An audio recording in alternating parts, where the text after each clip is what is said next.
साधू तुकाराम महाराज गाथा अभंग 475।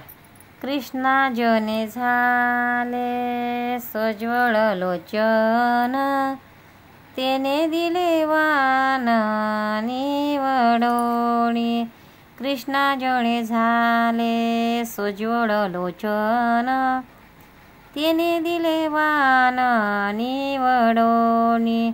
निरोपाच्या मापे करी लोळबळ, त्याचे तेने गोड नारायणे। निरोपाच्या मापे करी लोळबळ, त्याचे तेने गोड नारायणे। भाग्यवंता घरी करिता विश्वासे, कार्य त्या सरीसे होई जेते। भाग्यवंता घरी करिता विश्वासे, कार्य त्या सरीसे होई जेते। तुका म्हणे पोट भरे बऱ्या ओजा, बीज ठावणी जाणी जस्ताने। तुका म्हणे पोट भरे बऱ्या बोजा, बीज ठावणी जाणी जस्ताने। कृष्णा जने झाले सोज्वळ लोचन, स्वतःच्या स्थितीबद्दल महाराज दृष्टांताच्या साहाय्याने वर्णन करतात। कृष्ण परमात्म्याचे रूप हेच अंजन डोळ्यात घातल्यामुळे माझे डोळे शुद्ध झाले आहेत आणि खऱ्या खोट्या पदार्थाची त्यामुळे परीक्षा करता आली। नारायणाचा संदेह सांगण्याची मी खटपट करत आहे। नारायणाला ती खटपट गोड वाटते। भगवंताच्या घरी नोकरी केली की त्या नोकराचा सर्व कार्यभाग आपोआप होतो। चांगलं भोजन, व्यवस्थित पोट भरते आणि जीवात्म्याला बोध म्हणजे तोही मुक्त होतो। सार्थ तुकाराम महाराज गाथा अभंग 476। मंद आला पंढरीस हाती घेऊनी प्रेम पाश, मंद आला पंढरीश हाती घेऊनी प्रेम पाश। पुढे नाडियले जग नेतो लागोने दी माग, पुढे नाडियले जग नेतो लागोने दी माग।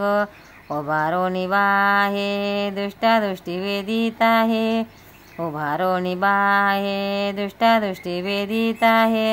वैकुंठाहुनी येणे केले पंढरी कारणे, वैकुंठाहुनी येणे केले पंढरी कारणे। पुंडलिके थारा देवने या चोरा, पुंडलिके थारा देवने या चोरा। तुका म्हणे चला तुम्हा आम्ही धरू त्याला, तुका म्हणे चला तुम्हा आम्ही धरू त्याला। मंद आला पंढरीस हाती घेऊनी प्रेम पाश।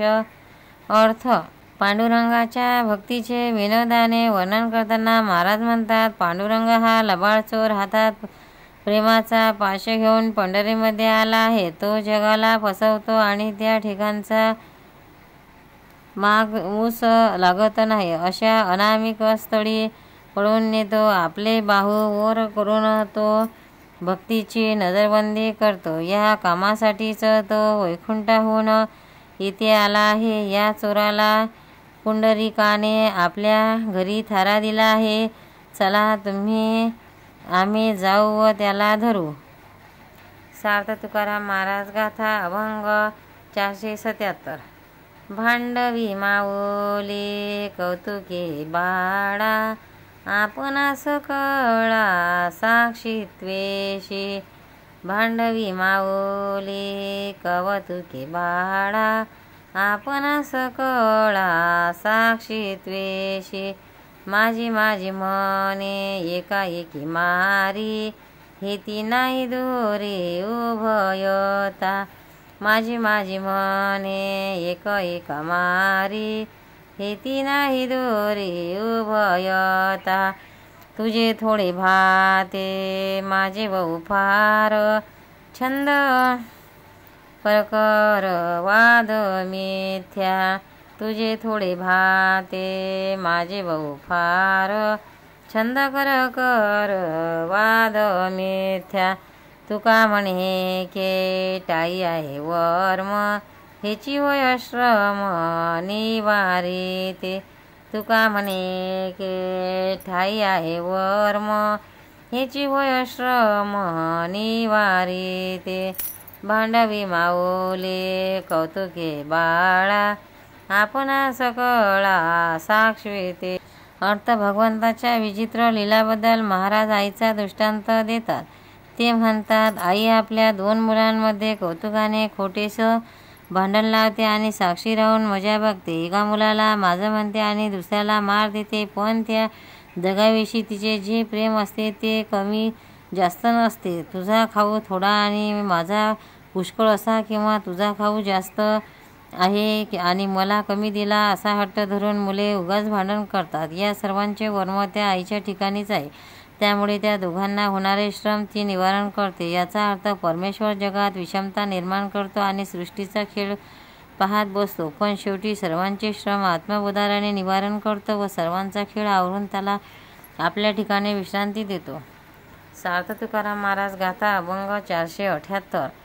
लटिकियाच्या आशा होतो पडील ओरसा, लटिकियाच्या आशा होतो पडील ओळसा, होनी दोषा पात्र मिथ्या अभिमाने, होनिया दोषा पात्र मिथ्या अभिमाने. बरवी उघडली दृष्टी नाही तरी होतो कष्टी, बरवी उघडली दृष्टी नाही तरी होतो कष्टी. आक्रंदते सृष्टी मात्र या चेष्टांनी, आक्रंदते सृष्टी मात्र या चेष्टांनी. मरणाची नाही शुद्धी लोभी वर्तली बुद्धी, मरणाची नाही शुद्धी लोभी प्रवर्तली बुद्धी. परती तो कधी घडीची ना माघारी, परती तो कधी घडीची ना माघारी. साचवोनी मरे धन लावी पोरासी भांडण, साचवोनी मरे धन लावी पोरासी भांडण. नाही नारायण तुका म्हणे स्मर, तुका म्हणे स्मरला, नाही नारायण तुका म्हणे स्मरला. लटिक्याच्या आशा होतो पडेल ओरसा, होनिया दोषा पात्र मिथ्या अभिमाने. अर्थ स्वतःच्या व इतर प्रपंचिकाच्या स्थितीबद्दल महाराज म्हणतात, खोटा देह स्त्री पुत्र व घर इत्यादींच्या आशेमुळे मी जन्म मृत्यूच्या भोवऱ्यात सापडलो आणि मिथ्या अभिमानाने माझ्या अंगी अनेक दोष बळगावलो. पण इतक्यामध्ये माझी आत्मदृष्टी उघडली.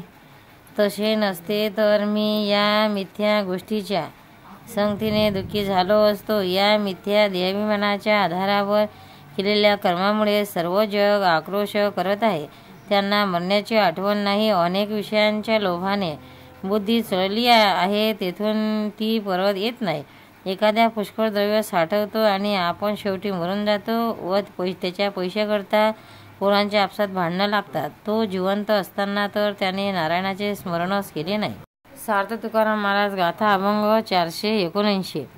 जवळी मुखापाशी असताने अहनिशी, जवळी मुखापाशी असताने अहनिशी.